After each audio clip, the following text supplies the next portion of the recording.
Let's mic news at 5। पश्चिम Asia में America, Israel और ईरान के बीच बढ़ते तनाव का असर अब भारत में दिखने लगा है, जहां सरकारी तेल कंपनियों ने प्रीमियम यानी पावर पेट्रोल की कीमतों में ₹2.09 से ₹2.35 प्रति लीटर तक की बढ़ोतरी कर दी है। स्पीड पावर और XP95 जैसे हाई ऑक्टेन फ्यूल महंगे हो गए हैं। हालांकि राहत की बात यह है कि आम पेट्रोल और डीजल के दाम फिलहाल स्थिर हैं। पेट्रोलियम मंत्रालय की जॉइंट सेक्रेटरी सुजाता शर्मा का कहना है कि ईरान युद्ध के चलते अंतर्राष्ट्रीय बाजार में कच्चे तेल की कीमतें $100 प्रति बैरल के पार पहुंच गई हैं और स्ट्रेट ऑफ हॉर्मुज से सप्लाई प्रभावित होने से लॉजिस्टिक्स लागत भी बढ़ी है, लेकिन आम आदमी प्रभावित नहीं होगा। पेट्रोल के प्राइस में जो आप इंक्रीज की बात कर रहे हैं, वो नॉर्मल पेट्रोल में कोई प्राइस इंक्रीज नहीं हुआ है। सिर्फ एक प्रीमियम कैटेगरी जो है उसमें कुछ इंक्रीज है, एंड दैट इज हार्डली 2, 3 और 4% of the entire petrol which is sold every day. तो वो ऐसा नहीं है कि पेट्रोल में आम जनता के लिए कोई प्राइस इंक्रीज किया गया है। एलपीजी सप्लाई को लेकर सुजाता शर्मा ने कहा कि मौजूदा अंतर्राष्ट्रीय हालात और जंग के बावजूद देश में गैस की सप्लाई पूरी तरह सामान्य बनी हुई है।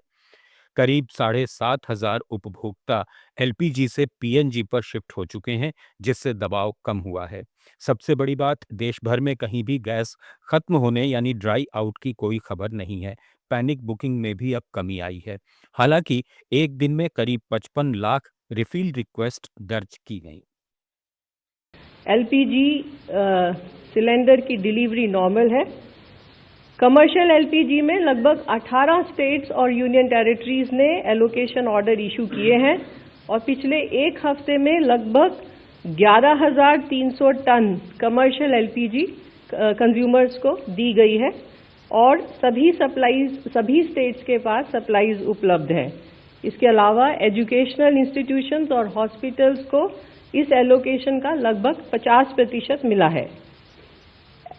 कैरोसिन का जो एडिशनल एलोकेशन किया गया है उसमें भी लगभग 15 स्टेट्स और यूनियन टेरिटरीज ने एलोकेशन ऑर्डर जारी किए हैं। बाकी सभी स्टेट्स और यूनियन टेरिटरी गवर्नमेंट से एलोकेशन ऑर्डर जारी करने की रिक्वेस्ट की गई है। असम के मुख्यमंत्री हेमंता बिस्वा शर्मा ने जालुकबाड़ी सीट से नामांकन दाखिल कर दिया है।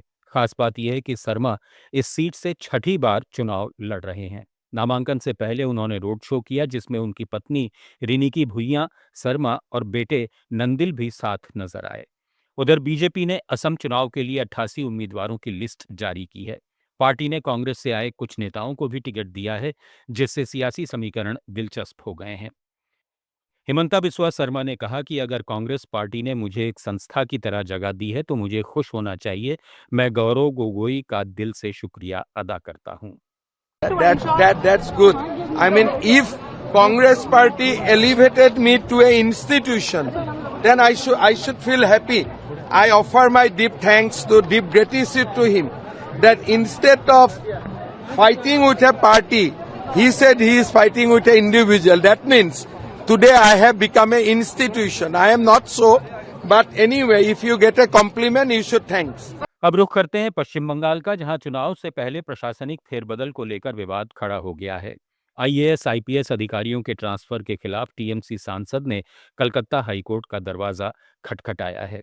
टीएमसी सांसद और वरिष्ठ वकील कल्याण बनर्जी ने एक जनहित याचिका दाखिल कर आरोप लगाया है कि आयोग बिना किसी ठोस वजह के आईएएस और आईपीएस अधिकारियों का ट्रांसफर कर रहा है। कई वरिष्ठ अधिकारियों, यहां तक कि सचिव स्तर के अफसरों को भी मनमाने तरीके से हटाया गया है और कुछ को दूसरे राज्यों में भेजा जा रहा है।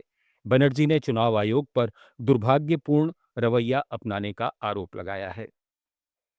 वहीं केरल में कांग्रेस ने 37 उम्मीदवारों की दूसरी सूची जारी की है और इस बार किसी भी सांसद को चुनाव मैदान में नहीं उतारने का फैसला किया है। और आखिर में चुनाव आयोग का बड़ा निर्देश कि अब किसी भी राजनीतिक विज्ञापन को जारी करने से पहले media certification and monitoring committee से प्री सर्टिफिकेशन लेना जरूरी होगा। न्यूज एट 5 में फिलहाल इतना ही। जुड़े रहिए लेट्स माइक के साथ। आप सुन रहे थे let's mic more than radio. Follow कीजिए